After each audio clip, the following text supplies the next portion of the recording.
Welcome, everyone. This is Coaching in Session. My name is Michael Rearden, and I will be your mindset coach today. And today we're going to be talking about parenting and how to do it, right? Because when we try to figure out if you are a parent, maybe you're a soon to be parent, or you know someone who's going to be a soon to be parent, you're like, oh my God, can I do this? Will everything going to be okay? And oftentimes it will be. Somehow we make it through. Think of it as if you have to go to work and maybe you're not feeling good, or maybe you are not confident in yourself that day. There could be many issues going on, but then you make it through somehow. I know when I was a kid, I would have a presentation or a report to do at school, and I would say, oh my God, I can't wait till this day is over. I don't know how I'm going to make it through. And sure enough, every single time I have this challenge or adversity, I make it through. And parenting can be a similar mindset where we have a child and we're like, I want to give the child the world. Or maybe you go through just life in general, and it can be very difficult for you to juggle work, raising a child, being a parent. And then from there, you're trying to figure out if you can't do it by yourself, what do you do? Sometimes you say, well, I can't be a parent today. Let me give it to my phone. Let me give it to my iPad. Let me give it to my TV. And so now children are being raised by technology devices. And I understand sometimes as a parent, you need a reprieve, but at the same time, the joys of parenting is more than just making sure your child is protected and safe. The most enjoyable things that I do with my children is that I get to run with them. I get to play with them. I get to read with them. And let me tell you how busy I am. I'm crazy busy. I just did a tweet a couple months ago, I guess at this point, where I was like, I can't believe how busy I am. This is crazy. You might be overwhelmed. You might be fatigued, tired. I mean, there's going to be so many different things. Anxiety can kick in, stress, right? Like all of these things are normal to a degree or common. We have to look at how are you looking at those little moments. And I love just the 5 minutes or 10 minutes that I get to run around with him. And if I'm leaving to go to a meeting or go to the office, I get to pick him up and I get to throw him on the bean bag and he's laughing. I take him on the trampoline and we go running, we go swimming on our off days. I mean, there's just these small pockets that I pay attention to. Whether you're struggling or if you're not struggling, we have to create that mindfulness for ourselves and to our child.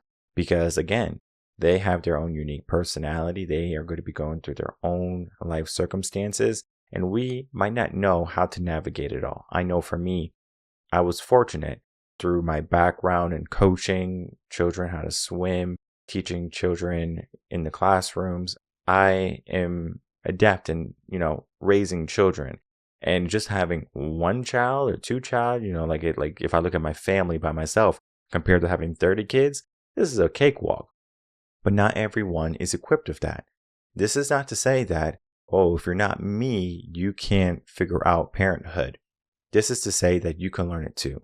Today, I'm going to be bringing on a parenting coach, Danielle Linder, to be helping us understand that if you are struggling and you need some assistance, there is going to be resources for that.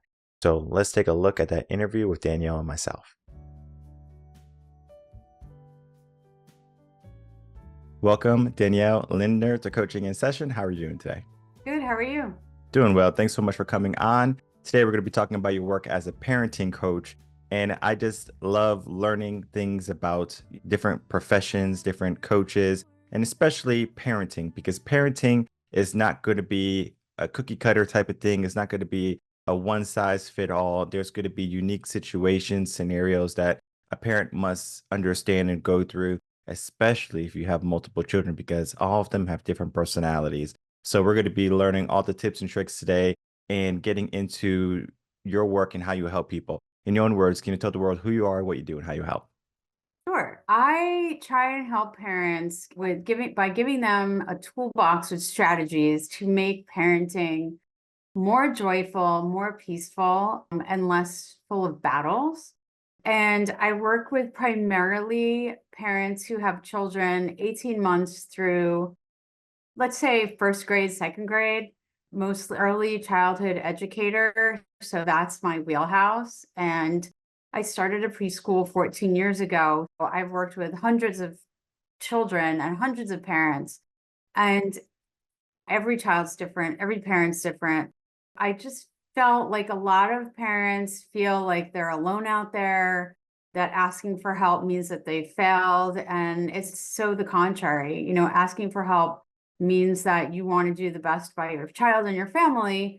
And often having another opinion that's not invested in your family per se, like your mother-in-law, your father-in-law, your father, your mother, your brothers or sisters, where they have some stake in it, you often will get more of an honest opinion and hopefully get some good tools that you can use to make parenting fun. Okay. So what type of opinions are you seeing when people come to you for help and assistance?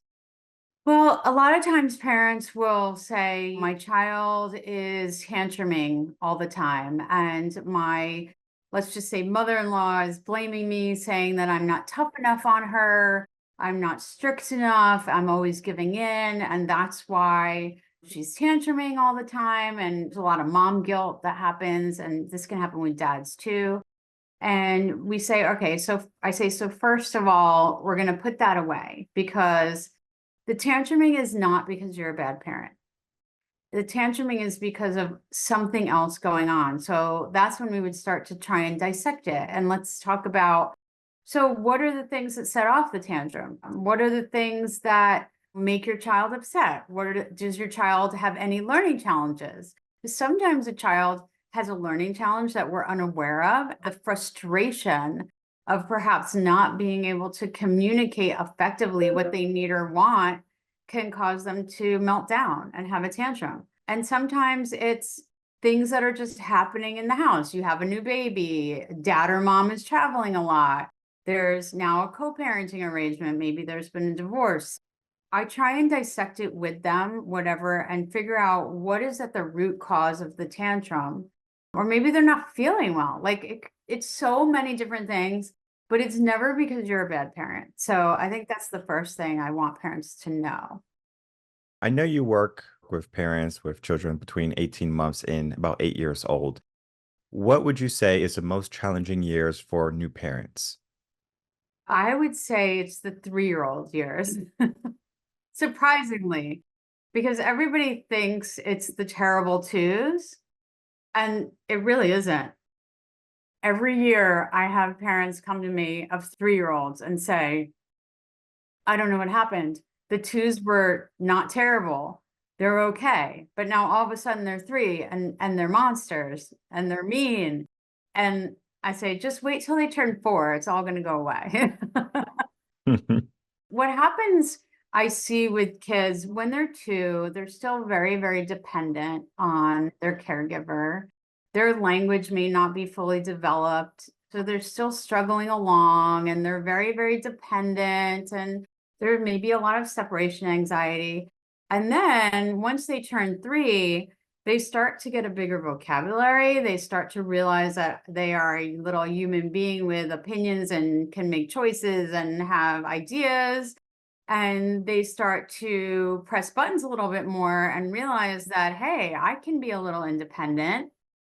And then just when parents are really beside themselves, the child turns 4 and they start to realize, oh my gosh, like I'm out there a little too much, and they get separation anxiety again, and they want to be with mommy and daddy. And it's like this kind of revolving thing. So I would say I get the most calls from parents of 3-year-olds that just need strategies to really navigate through that year, which can be tough behaviorally and just socially and emotionally. It's a tough year. Okay, yeah, definitely strategies will be helpful. I know I speak with many people who talk about the threes also. They say that they used to say, terrible twos, but it's more like 3, they say 2, but it could happen as early as 2. But I also see parents like they will talk about the teenage year. So it's kind of like the threes are kind of vanish. And I mean, it could be so far off that now that you're going through a new stage, you're like, this is terrible. So like you have teens versus the threes. I'm not sure which one will be worse, but at least with a teen, you can communicate and they're able to reason with you to a degree. And then we get into like, at 3 years, they are still learning. They might not fully understand concepts, emotions yet. And we might have a very old school type of thinking where, as you said early on, where your stepmom or your mother would say, you need to discipline your child more, or something along those lines. Yet some parents don't believe in hitting their kids and saying, this is a punishment, or some parents don't even believe in time out. So, like, there's different parenting styles that a parent would choose. What would you say is the most effective type of parent there is right now? So I think it's being an adaptive parent, being a parent that will adapt your parenting style to the situation and the child. Because not every style will work for every child, and not everything works for every situation. So, for some things, I say you need to be a really authoritative parent. If you have a child that is, say, running across the street and not holding your hand and are doing things that are really unsafe, I say that's the time to be an authoritative parent and say, no, I'm putting my foot down. You're holding my hand when we cross the street. This is not safe. Or, no, you can't. When we're eating dinner, we're not going to be walking around the table, eating and chewing and dancing around because you could choke on your food. Like, that's not, it's a no, it's a hard no. And then I say, in some respects, sometimes you have to be a more permissive parent. So, parents that are maybe going through a divorce and you have a child that's really struggling. And normally you say, no more time on your iPad, or, no more computer time or tech time. Maybe you need to, like, if they're having a hard day and, they're just adjusting to, say, being at mom's now, being at dad's now, maybe give a little bit of leeway, maybe don't be so authoritative because they're going through something and they need a little downtime and a little more leeway than you normally would do. I'm not saying that forever you let them have an hour of tech if it's only supposed to be 30 minutes or 15 minutes, but read your room, I say, and see what's kind of happening. And, I always say choose your battles, because sometimes it's just not worth getting into a tug of war over something that is really not going to affect a child later in life.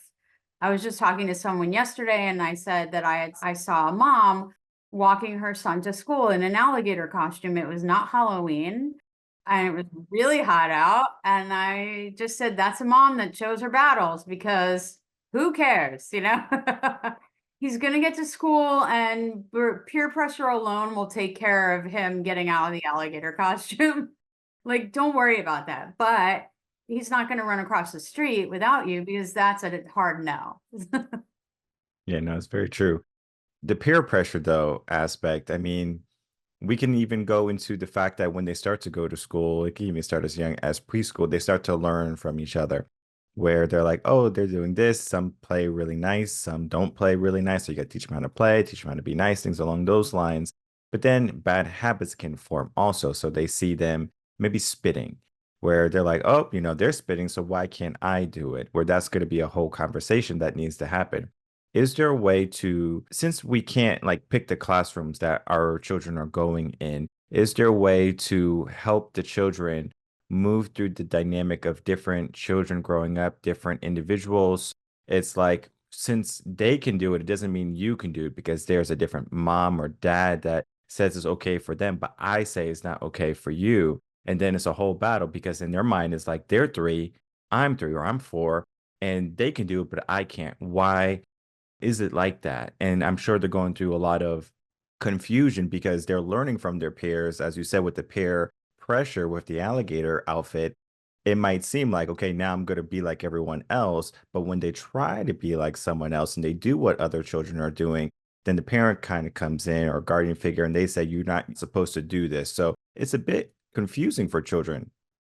You're right. It is really hard. And I think you have to set out when you first become a parent and kind of decide, what is your value system? What do you value? What behaviors do you tolerate and what behaviors do you not tolerate? What behaviors do you think are the behaviors of a good, kind kid, and what behaviors do you think are not? And I think it's important to constantly just reinforce that with your kids, not only when something is happening in the classroom, but all along. Hopefully, if they encounter that kind of behavior in their classroom, like spitting, they're going to already know that that's not something mom and dad would want me to do, because we've talked about those things. We've talked about being polite and keeping into your own space. I think it's also important that when you choose a preschool, that you voice to the teachers, what you value and what behaviors you don't want your child to do. And to let you know, if my child starts mimicking the bad behaviors of another child, I want to know right away. It's important to nip it in the bud and not let it go. And also find out, how do they deal with behavior? Because I always feel that dealing from behavior from a positive way is better than from a negative way. So I don't think timeout really works. I think if a child gives themselves a timeout, that works. So if there's a child that maybe has ADHD, or they're fidgety, or they're tired, and they know that they can remove themselves and say circle time for a few minutes and go in the corner and use like a little basket of some toys and calm down, and then come back when they feel ready, that works because they're given control. But putting a child in the corner, has the opposite effect, because most times kids are acting out because they want attention. They don't care if it's good attention or bad attention. If you can catch them being good instead of focusing on the behaviors that you don't like, eventually they're going to learn that, wow, the teacher gives me a lot more attention when I'm following directions, or my parents give me a lot more fun, and things are much better when I'm following the rules of the house. I think that's one way around it for sure. Yeah. And children don't care if it's positive or negative most of the time, as long as they're getting paid attention to. I remember I Exactly. had one student, this is when I first started teaching. I think he was in, I want to say either second or third grade when I had started the year, and he was a handful.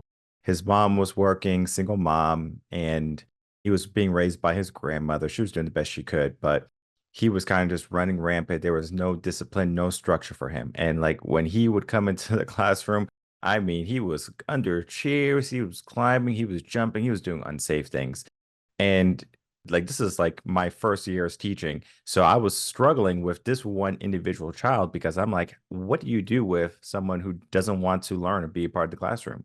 It was just like, I'm a rebel. I don't want to be a part of anything that the class is doing. He was the only one. And he wasn't special ed or anything. He had a discipline problem. Yeah. And it was a struggle the first year. The second year was kind of better. And then like the next year, he basically came to me. He goes, I'm a changed man. And I was like, I wish you would have changed, 2 years ago. It would have been a lot easier. But we have different situations for every different child. And one of the things I hear or I heard when I was a teacher in the teacher's room and stuff like that is they will label a child bad. This is a Yes, the bad dreaded child. teacher's room. Yeah. Like this guy just evil, he's not going to be anything in life. And even if the teacher doesn't directly say that to that child, I am 100% positive their actions are going to be indicative to that type of mindset they're giving themselves to that child. So they're going to say this child's not going to be anything. So they're going to pass them along in grades. They're going to, maybe not give them the attention that they are vying for because it's negative or something. They don't want to deal with it. And they know in their, heart of heart, whatever this child does by the end of the year, they're not my problem. Sometimes teachers give up, and parents also give themselves a mindset. It has changed since the pandemic, is that they would send their kids to school and they would hope that their kids are going to get the best education. But then if you have a, individual, the student is not, like the most upstanding citizen in the classroom, it makes it difficult for the teacher to say, I'm going to give it my all to make sure that your child is getting the best education possible. Even if in the beginning of the year, you talk to them, you say, yeah, everything is going to be good. This is what we're learning. Here's a curriculum. And everything seems good. But then it's kind of like by the end of the year, they're watching more videos than, getting instruction and learning. what can we do to help parents start to take in the role of education also so they can work side by side with the teachers rather than saying school is for learning and education and when you come home it's whatever time. Right. Yeah, I think it's really important that parents form a partnership with their teacher and their school. And it's hard. I mean, like you said, the mom of that one child was a single mom. She was probably working a million hours. The grandma was doing the best that she could, but he probably wasn't getting a lot of one-on-one time when he went home and he was seeking that attention.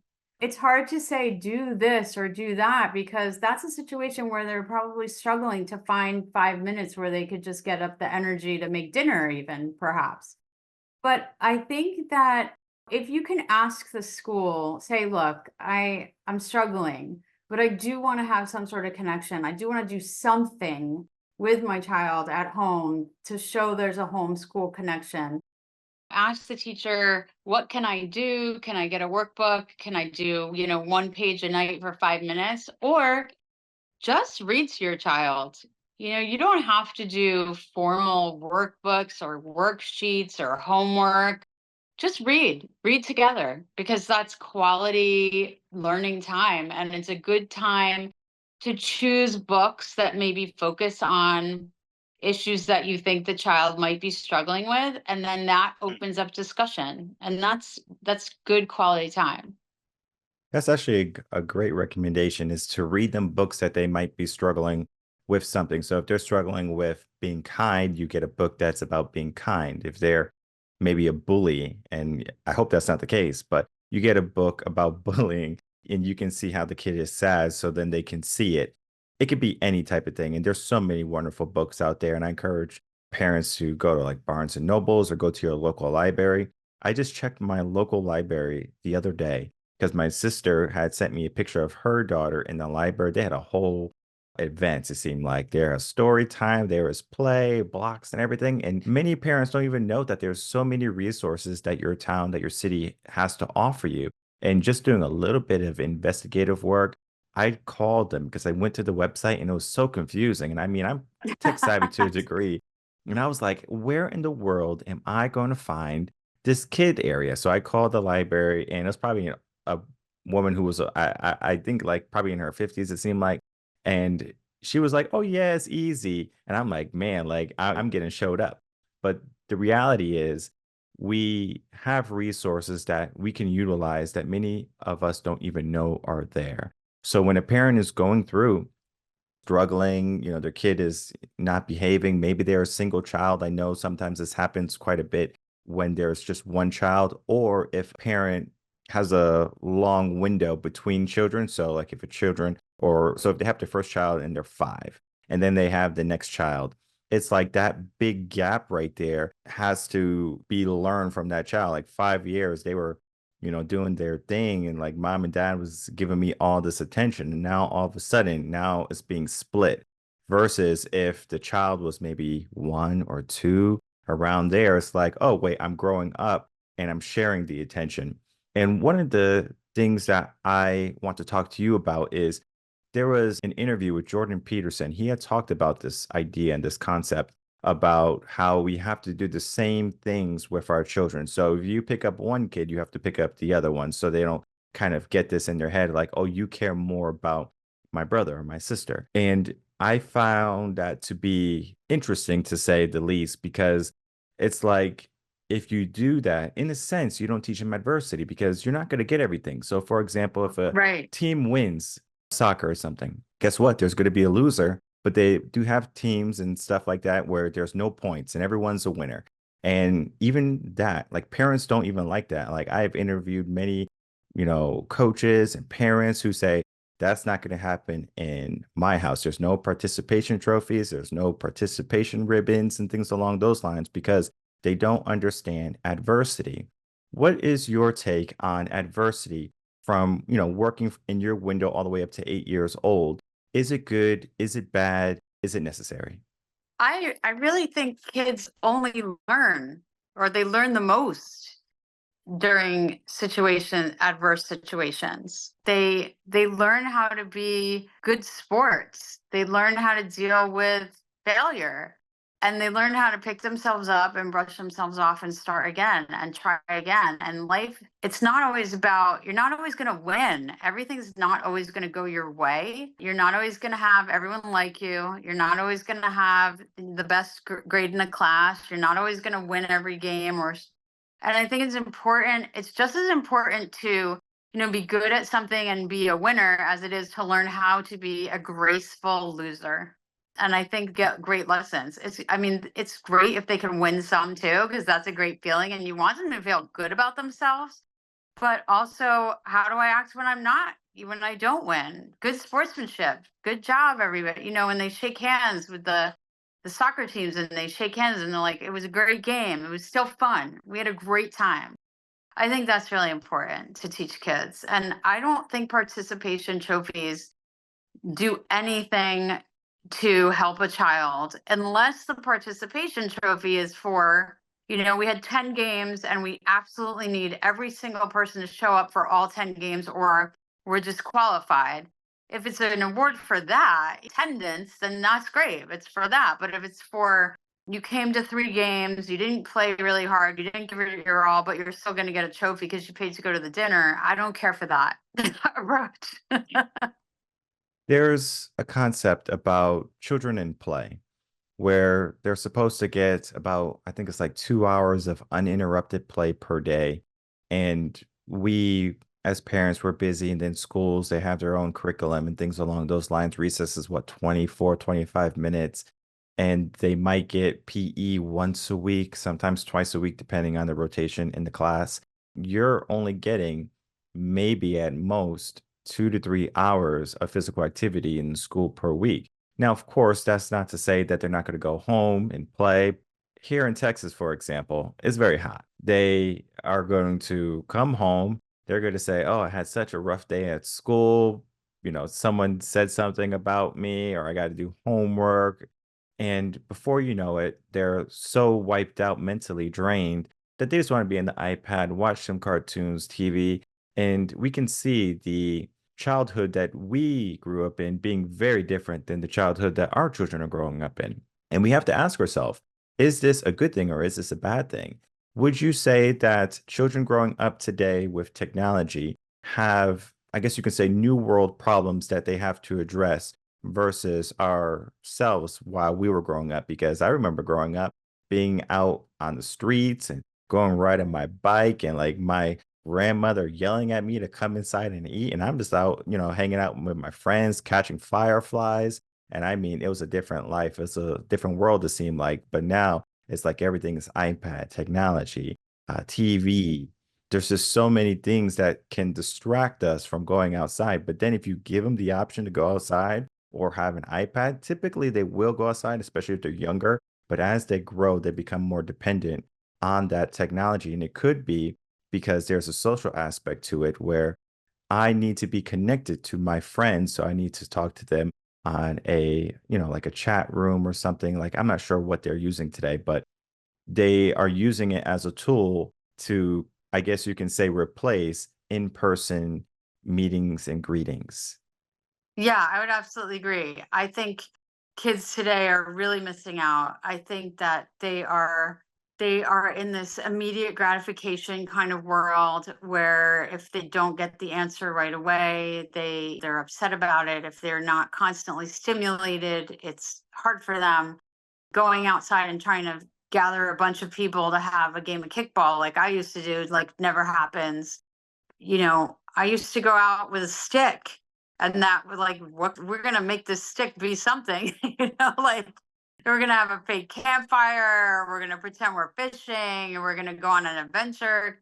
And I think I feel very sad for our kids now because one, they hide behind these screens that give them that instant gratification, but also there's so much, and not so much with little kids, but as they get into a little bit older and they start, if parents let them get on these Instagram and Facebook and TikTok, they start to feel, especially if they're bullied in school. If you were bullied in school in the 70s, when you went home, you could escape it for a while and regroup and kind of figure out your strategy for how you're going to handle school the next day.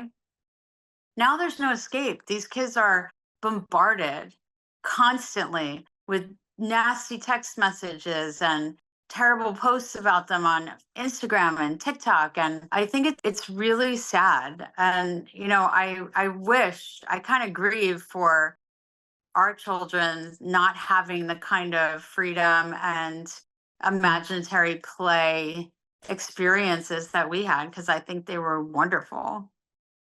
Yeah, we can all buy farms and go live on the farms and have a bunch of kids and have them all grow Yeah. up with each other. It would definitely fix a lot of things, but we are living in a world and there's going to be many struggles and challenges that parents are going to have to navigate. And I do want to reiterate that there's always going to be help. There's always going to be someone like yourself, Danielle, who's going to be helping parents go through the process, look at the modern day world that children are growing up in, and then developing strategies that are going to be beneficial for the parent and the child. And that's so important to understand that there's help just around the corner. So, as we begin to wrap up, I would love to get some final words from you and then for you to tell the audience where they can find you. Sure.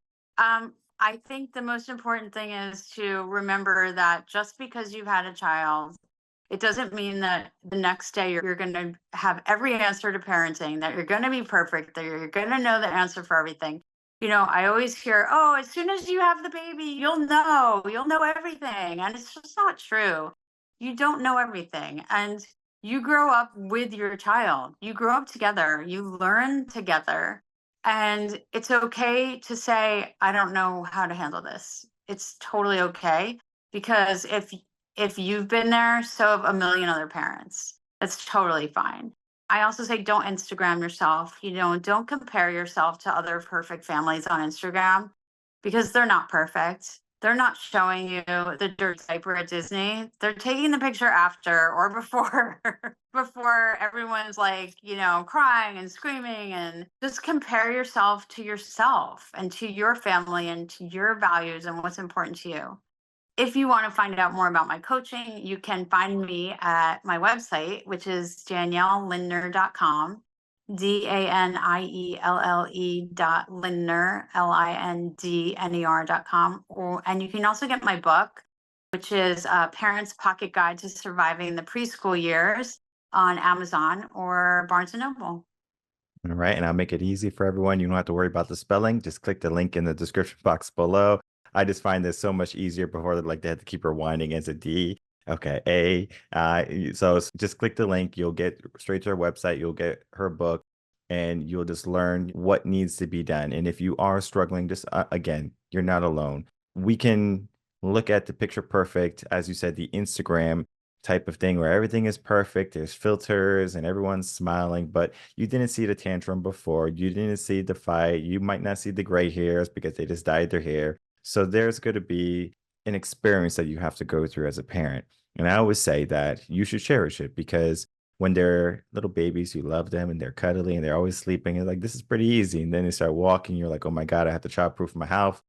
And then you're like, okay, great. Now they're going off to school, and then you can see that they grow up so quickly. And before you know it, they're going to be 18, going off to college, and you're going to look back at those pictures when they were babies, and you're going to wish for those moments. So cherish these moments, the good, the bad, everything in between. And you're going to find that if you need help and support, if you're struggling, it's right there. And then later on in life, you're going to say, I made it through, number one, but then number two, I'm glad I did it. So I want to thank you so much, Danielle, for coming on, spending some time, and just talking about your work. All right, everyone. I'd like to thank you so much for tuning in to that interview with Danielle and myself. What went on is we talked about parenting. We talked about all the different nuances, parenting styles. And I'm not sure if you are a new listener or not, right? But if you are a new listener, I wrote a blog months ago now about parenting styles. And I would say, oh man, maybe at the beginning of the year of 2024, around there, maybe even 2023. Like, I write so many blogs, I kind of lose track. You can definitely check out that it has all the different types of parenting styles. Being an adaptive parent, right? Being flexible. You can't be rigid. Now, sometimes there's like, you have to pick and choose your battles. Sometimes you're like, well, I'm going to put my foot down. And the more you put your foot down and the more you become immovable, in a sense, it's a pro and a con, right? Number one, they're going to say, oh, mom and dad don't mess around. Let me not fool around. So then you're going to have a nice, easy life. But then they're also going to know that since you're immovable, when it comes to a situation or a scenario that's very similar that they need help in, they're not going to go to you because they're going to know that, mom and dad, they're not going to go for this. And I'm not saying that you have to be their friend, and do not be their friend, right? You are their parent. You are their guardian figure. You can be their support. Maybe later on in life, you can be their friend. But to be honest, I mean, in my opinion, right, there is no benefit to being their friend. They can get their own friends. You are their parents. You are their role model. You are that structure. You're that support for them. And they need to understand it. Of course, they're going to test the waters. Of course, they're going to kind of wave in life. So they might be super sweet, and then they're a rebel, and then they're super sweet again. This is just the stages of life and how children develop. If you have a different situation and you're not equipped for it, you need to figure out as soon as possible how to navigate through it.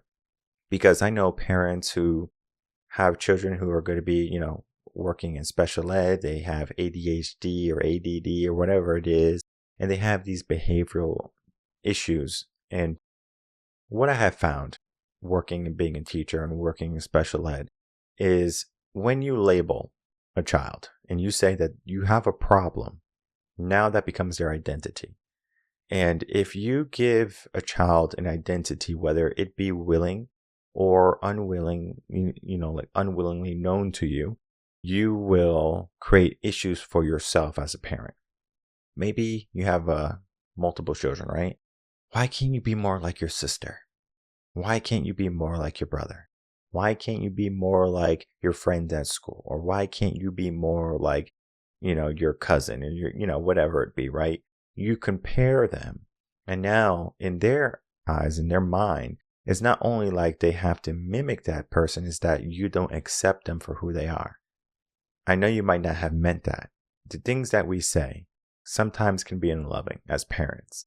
And it's not our job to love them every single second. Like, I need to be loving and caring, and I need to make sure I don't hurt their feelings. Heck, hurt their feelings. Heck, let them cry. Let them go through it. If they're going through heavy emotions and things like that, you wait until they're ready.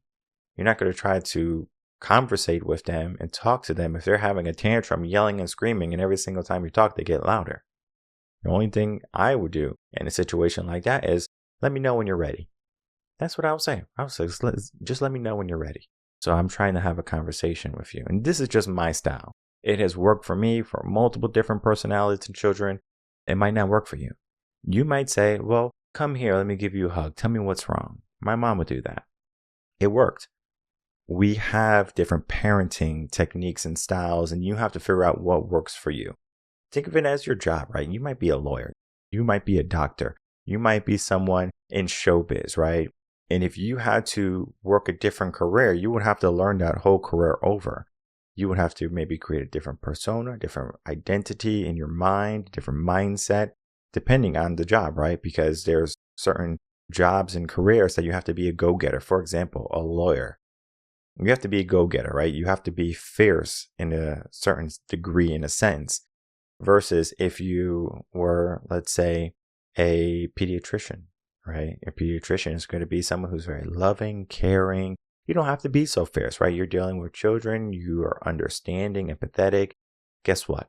This is all good things. So there's different personalities for different situations. And you might have given yourself a different personality, whether because of your situation, because of your career.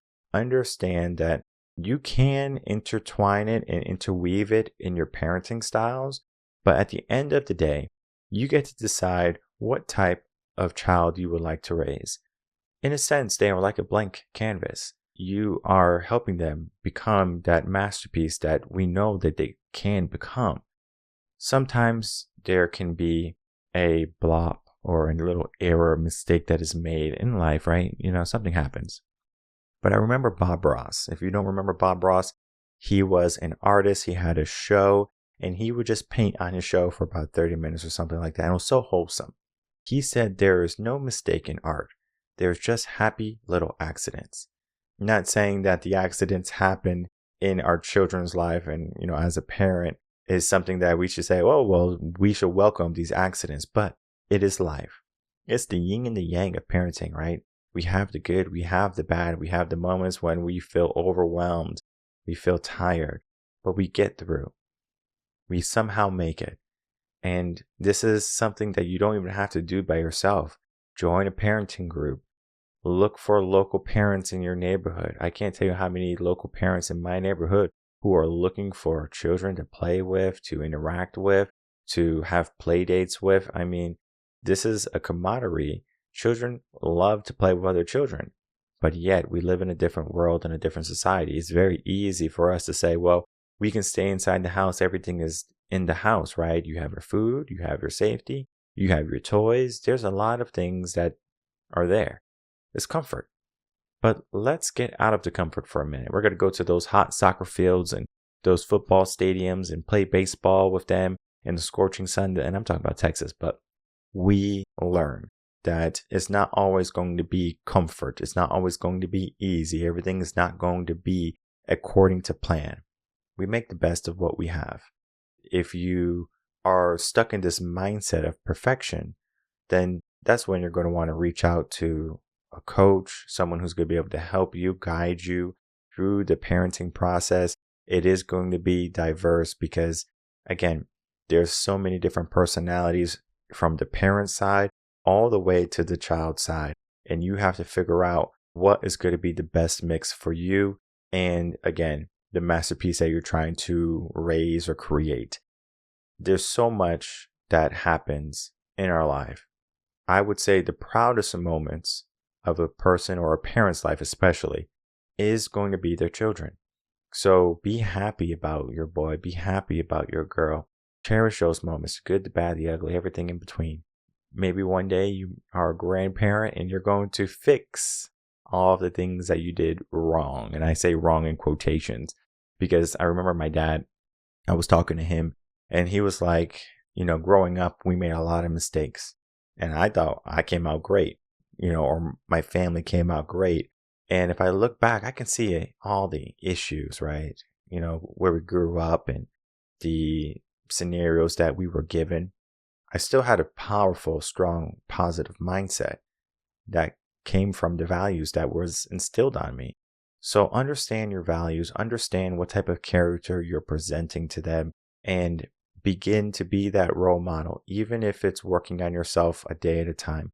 Just get a little bit better. From there, you're going to see that parenting becomes a lot easier. And I'm not saying you need to know everything from day one, but if you continually make progress toward you being better, they become better as a counter result. So if you as a parent are struggling, and not only with your child, but just in life general, I encourage you to share this video or audio, this episode, with anyone who's a parent, maybe someone who's struggling, or maybe even someone who you think can do better as a parent. Because again, opinions can come in and you can say that you're parent of the year, but at the same time, every child is going to be different. They're going to require a different finesse, a different type of parenting. Just because your parenting is effective for you, or maybe for that job, for the moment that you are going to be interacting with them, it doesn't mean it's going to work long term. This is going to be a good opportunity for you to give someone help without saying that they're doing something wrong. Parenting does not have to be rocket science, but sometimes we make it so. My name is Michael Rearden. I'm a mindset coach. If you have any questions, email me coachinginsession@gmail.com, and I'll see everyone on the next episode of Coaching in Session. Until then, everyone take care.